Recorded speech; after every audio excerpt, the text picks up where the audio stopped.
নমস্কার বন্ধুরা, তিয়াশাস রেসিপিতে সকলকে স্বাগত জানাই।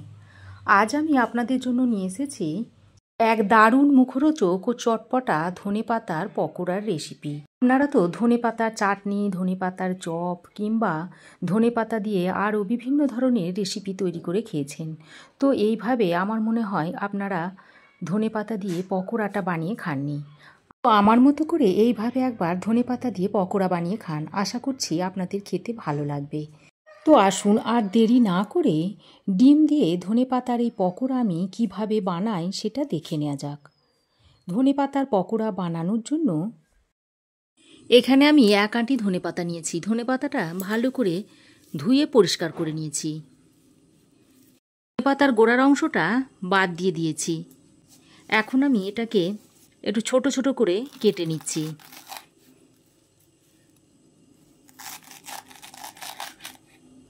খুব বেশি কুচাবো না, এই 1 ইঞ্চি অন্তর এইভাবে কেটে নিচ্ছি।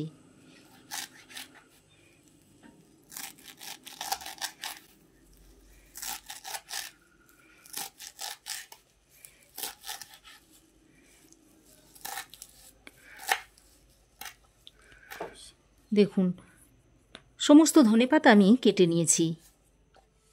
এবার এই ধনেপাতাটাকে একটা মিক্সিং বোলের মধ্যে ঢেলে নিচ্ছি। এবার এর মধ্যে একটা ডিম ফাটিয়ে দিয়ে দিচ্ছি। দিয়ে দিচ্ছি 1/2 কাপ বেসন। 1/2 কাপের থেকে একটু কম দিয়ে দিচ্ছি চালের গুঁড়ো। এই চালের গুঁড়োটা দিলে একটু ক্রিস্পি হবে। দিয়ে দিচ্ছি একটা কুচিয়ে নেওয়া কাঁচা লঙ্কা। এবার দিয়ে দিচ্ছি স্বাদ মতো নুন। দিচ্ছি 1/2 চামচ হলুদ গুঁড়ো। 1/2 চামচ দিচ্ছি জিরে গুঁড়ো। কাশ্মীরি লঙ্কার গুঁড়ো দিয়ে দিচ্ছি 1/2 চামচ। আমি এখানে যেহেতু কাঁচা লঙ্কা দিয়েছি তাই ঝাল লঙ্কার গুঁড়োটা দিলাম না, তবে আপনারা যেমন ঝাল খান সেই অনুযায়ী ঝালটা দিয়ে নেবেন।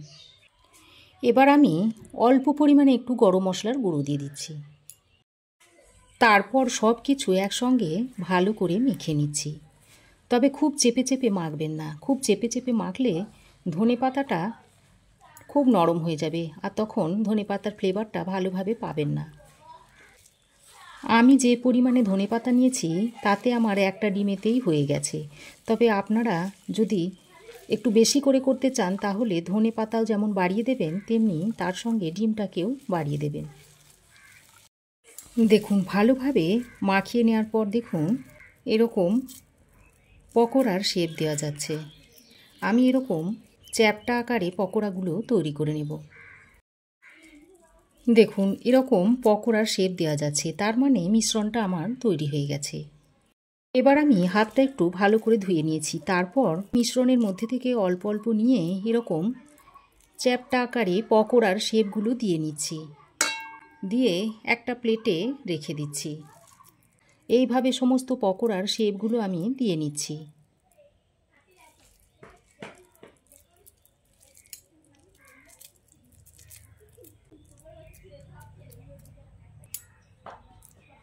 ধনেপাতার চপ, চাটনি এছাড়াও অনেক কিছু রেসিপি আপনারা ধনেপাতা দিয়ে তৈরি করে খেয়েছেন, তবে এইভাবে একবার ধনেপাতার পকোড়াটা বানিয়ে খেয়ে দেখবেন, আশা করছি আপনাদের ভালো লাগবে। সমস্ত ধনেপাতার পকোড়ার শেপগুলো আমি দিয়ে নিয়েছি। একটা ফ্রাই প্যানে বেশ খানিকটা সাদা তেল গরম করে নিয়েছি। এবার এই তেলে পকোড়াগুলো ছেড়ে দিচ্ছি।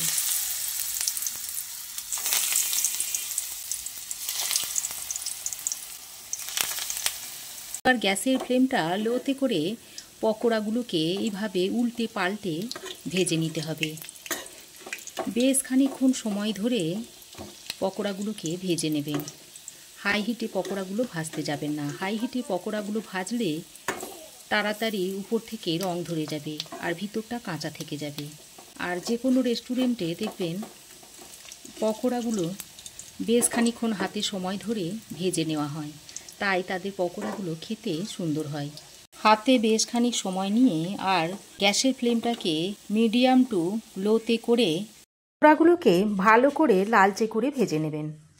দেখুন, পকোড়াগুলো আমি ক্রিস্পি করে ভেজে নিয়েছি। এখন একটা ছাঁকনার সাহায্যে ছেঁকে আমি পকোড়াগুলোকে তুলে নিচ্ছি।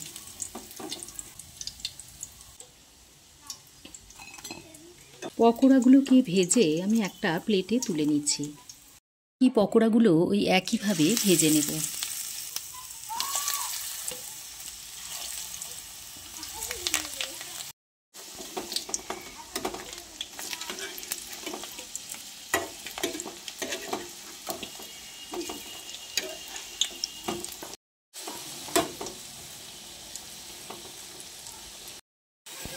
দেখুন ওই একইভাবে বাকি পকোড়াগুলোকেও আমি ভেজে তুলে নিচ্ছি।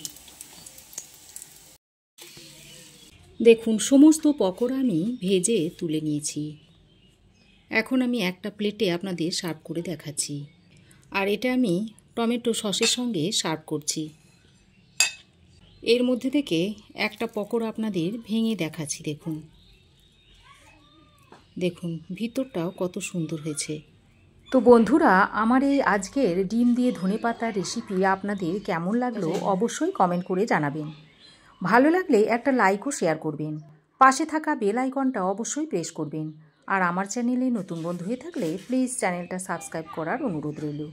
আজ এ পর্যন্তই। আবার দেখা হবে নতুন কোনো রেসিপি নিয়ে নেক্সট এপিসোডে। সে পর্যন্ত ভালো থাকবেন, সুস্থ থাকবেন। ধন্যবাদ।